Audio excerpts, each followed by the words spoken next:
हम सब जानते हैं, आजादी के बाद कोटि कोटि जनों के पेट भरना बड़ी चुनौती थी।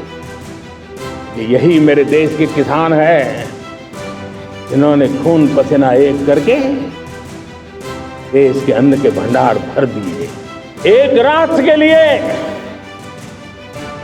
आत्मसम्मान की सबसे बड़ी कसौटी आज भी उसकी आत्मनिर्भरता है। खाद्य उत्पाद बाहर से मंगाने से आत्मनिर्भर भारत के सफर में किसान ने रीढ़ जैसा काम किया है। पिछले साल अन्न उत्पादन में सभी रिकॉर्ड तोड़े हैं। भारत दूध, दाल, जूट में नंबर 1 और चावल, गेहूं, कॉटन, फल और सब्जी में दूसरे नंबर का उत्पादक है। कृषि निर्यात 4 लाख करोड़ पार कर गया है। स्वाधीनता दिवस पर प्रधानमंत्री के भाषण के ये अंश बताते हैं कि भारतीय कृषि कहां से कहां पहुंच गई है। आजादी के ठीक बाद 1950-51 का आंकड़ा बताता है अन्य उत्पादन जो 50.8 मिलियन टन हुआ था। उस समय देश के प्रधानमंत्री श्री जवाहरलाल नेहरू ने कहा था कि बाकी सब कुछ इंतजार कर सकता है, खेती नहीं। वो दौर था जब खाने के लिए अनाज नहीं था। हमें विदेशी या यूं कहें कि अमेरिका से आए PL 480 गेहूं पर निर्भर रहना पड़ता था। दरअसल अमेरिका PL 480 के तहत गरीब देशों को अनाज उपलब्ध कराता था। अनाज सस्ती कीमतों या कर्ज पर मिलता था।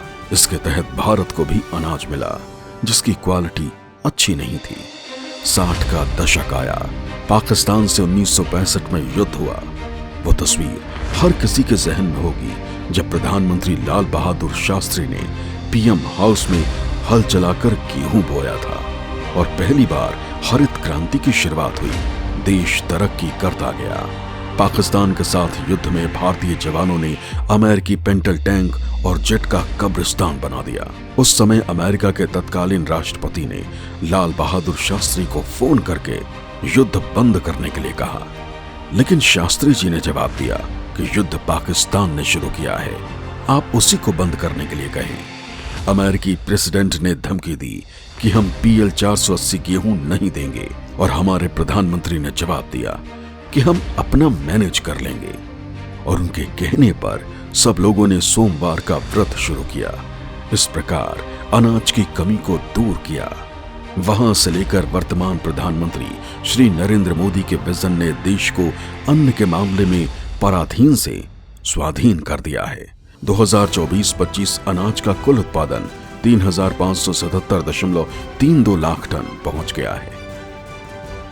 प्रधानमंत्री मैन ऑफ आइडियाज। और आज पिछले 14 सालों में जब डॉक्टर तिवारी बता रहे थे, मैं और बात नहीं करूंगा, केवल गेहूं का उत्पादन 86.5 मिलियन टन से बढ़कर 117.5 मिलियन टन हो गया है। इन 10-11 सालों में 44% उत्पादन हमारा बढ़ा है। लेकिन काम हमें अभी और करना, रुकना नहीं है। नए शोध, नई तकनीकें, सरकार की प्राथमिकताएं, ये सब खेती के साथ हैं। हम सब जानते हैं कि कोविड काल में खेती ही थी जिसने भारतीय अर्थव्यवस्था को संभाले रखने में अहम भूमिका अदा की। अब हम जहां पहुंच गए हैं वो खेती की वजह से। जहां कोविड काल में बाकी क्षेत्रों ने नेगेटिव ग्रोथ की थी, वहीं कृषि क्षेत्र में 3% से ज्यादा की वृद्धि दर्ज की गई। सवाल यह है कि क्या कृषि क्षेत्र में हम अपनी क्षमताओं का पूरा इस्तेमाल कर पा रहे हैं? अगर नहीं तो इसके मुख्य कारण क्या है? एक कारण तो तकनीक, विज्ञान, R&D का अब भी इस्तेमाल ना होना है जितना होना चाहिए। दूसरा और ज्यादा अहम कारण है नकली एग्री इनपुट का इस्तेमाल। खेती में नकली बीज, नकली न्यूट्रिएंट्स, नकली खाद, नकली कीटनाशक का इस्तेमाल इतनी बड़ी समस्या है जो सिर्फ खेती के उत्पादन पर ही असर नहीं डालती, बल्कि मिट्टी, पर्यावरण, जानवर और इंसानी सेहत खराब करती है। ये ऐसी समस्या है जो इस पीढ़ी के साथ आने वाली कई पीढ़ियों को नुकसान कर रही है, क्योंकि एक बार मिट्टी या इंसान की सेहत खराब हो तो उसका असर आने वाली फसलों और नस्लों पर पड़ता है। अनियंत्रित केमिकल फर्टिलाइजर का प्रयोग, पेस्टिसाइड्स का प्रयोग धरती को भी बीमार कर रहा है और इंसान को भी बीमार कर रहा है। अब आजकल कितने तरह की बीमारियां इनके कारण हो रही, मनुष्य को भी। भारत के खेतों में सोना उपजाने की उम्मीद लिए हर सीजन किसान बीज बोता है, लेकिन जब यही उम्मीद नकली खाद, नकली बीज, नकली कीटनाशक और नकली न्यूट्रिएंट्स की वजह से टूटने लगे तो सवाल सिर्फ फसल का नहीं बल्कि किसान की जिंदगी का बन जाता है। देश भर में नकली कृषि उत्पादों का बड़ा रैकेट सक्रिय है और अब इस पर पूरे सिस्टम की नजर है। राजस्थान हो या मध्य प्रदेश, गुजरात हो या उत्तर प्रदेश, कई राज्यों में लगातार छापे पड़ रहे हैं, लेकिन इतना काफी नहीं है, क्योंकि छापों में या तो दोषियों की गिरफ्तारी नहीं होती या उनके खिलाफ कानून के हिसाब से कार्रवाई नहीं होती। इस वजह से उनका हौसला बढ़ता गया और आज ये समानांतर उद्योग बन गया है जिसमें रिश्वतखोरी की वजह से कार्रवाई नहीं होती, और ऐसे पूरे देश में सैकड़ों उदाहरण हैं। पहले समझते हैं कि नकली है क्या। बिल्कुल असली दिखने वाले उर्वरक, कीटनाशक या बीज, किसी खाद में मिट्टी, किसी में संगमरमर की धूल। इसका असर ये कि पौष्टिक तत्व 0 और नकली बीज हो तो अंकुरण क्षमता 1/4 से भी कम। नकली कीटनाशकों की वजह से फसलों को कीड़ों, बीमारियों और खरपतवारों की वजह से काफी नुकसान हो रहा है। इन उत्पादों की वजह से किसानों को लाखों रुपयों का नुकसान हो रहा है, फसल की बर्बादी हो रही है, मिट्टी की उर्वरता में गिरावट आ रही है और कई बार पूरे गांव की सीजनल आमदनी पर सीधा असर भी पड़ रहा है। इन सब का लंबे समय के लिए जो असर है वो तो है ही।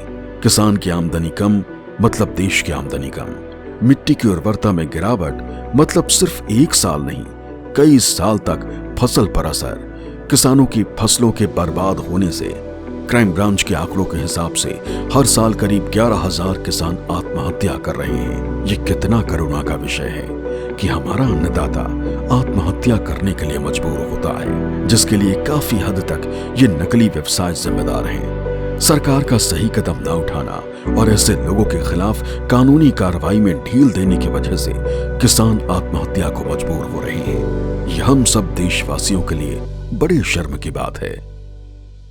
खाद बीज तो 6 महीना की तो फसल मारी जावे और पैदावार कम हो जावे, और अब बात जो आर्थिक स्थिति और खराब हो गए। खाद जो खराब हो गए वो फसल में बिल्कुल भी जान ना लगा, आधी पैदावार तो भी कम हो जाओ। कोई गारंटी नहीं दे, दुकान पे वैसे ही मिले, पैसा देखा और लिया, कोई गारंटी नहीं है खाद बीज की। खराब खाद बीज को पैदावार ही घटे उनमें, जो जमीन भी कम उपजाऊ हो जाए जो अगर गलत खाद बीज।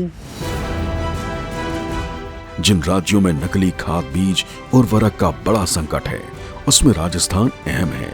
बीते महीनों में कई जगहों पर छापे पड़े हैं, जिनमें राजस्थान, उत्तर प्रदेश से लेकर देश के तमाम राज्य हैं। कई जगह संगमरमर पाउडर को दानेदार बनाकर और रंगाकर खाद के बोरों में नकली DAP और NPK जैसे उर्वरक बनाए जा रहे हैं। हजारों बैग सील हुए, कई लाइसेंस सस्पेंड किए गए और कार्रवाई लगातार जारी है। राजस्थान के कृषि मंत्री की खबर के मुताबिक राजस्थान से 2.25 लाख टन नकली खाद देश के अलग अलग हिस्सों में भेजी जा रही थी। कृषि मंत्री ने ऐसे 40 से ज्यादा फैक्ट्रियों को सील कर दिया है। जिस कंपनी ने ऐसी दवाई दी किसानों को जिससे किसान तबाह हो गए, विधि सम्मत सख्त कार्रवाई उसके खिलाफ की जाएगी। किसान के पास फसल चली गई तो बचा क्या, जिंदगी चली गई उसकी। इसके लिए उसको राहत मिले, इसकी व्यवस्था करने में कोई कसर नहीं छोड़ेगी। होता यही है कि मांग बढ़ती है तो उसके साथ नकली उत्पाद बनाने वाले सक्रिय हो जाते हैं।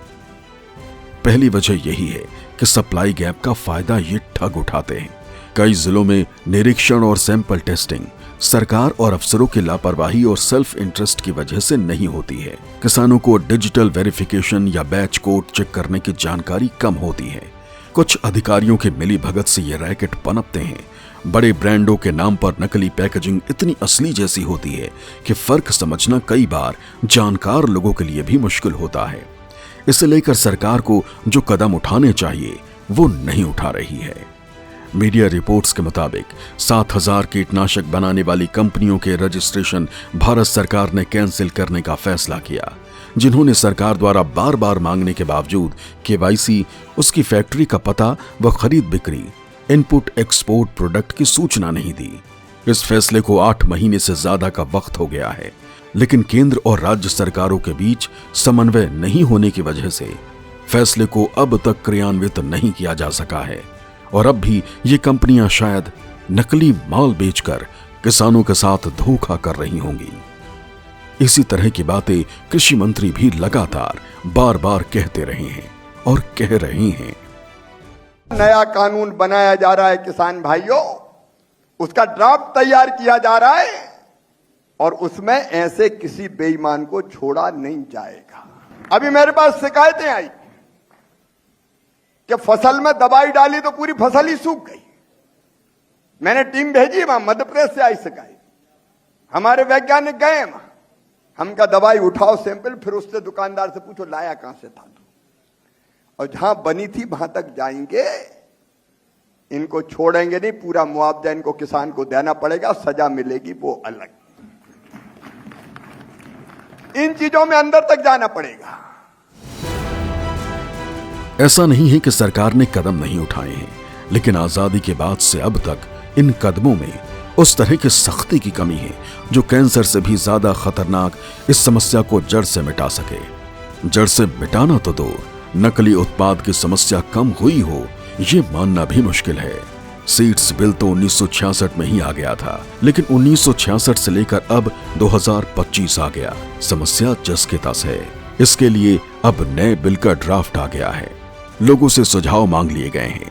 कृषि मंत्री कह चुके हैं कि सरकार बजट सत्र में बिल संसद में पेश करने वाली है। बीज लिया, बीज हो गई नहीं। अब बीज गुणवत्ता में हर एक बीज की बात नहीं कर रहा, हर एक खाद की बात नहीं कर रहा, हर एक पेस्टिसाइड की जो अच्छा है वो अच्छा है, उनको प्रणाम।